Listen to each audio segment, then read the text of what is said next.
Hello friends, আজকে আমরা এসেছি কৃষ্ণনগরের মাদারসাটে।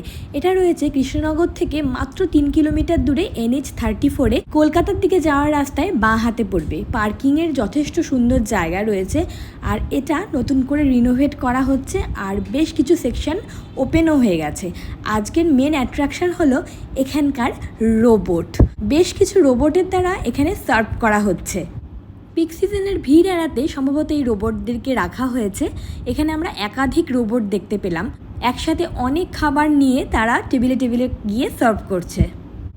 এই গরমে প্রথমেই আমরা অর্ডার করেছিলাম আম পোড়ার শরবত, আর এটা ছিল পুরো রিফ্রেশিং।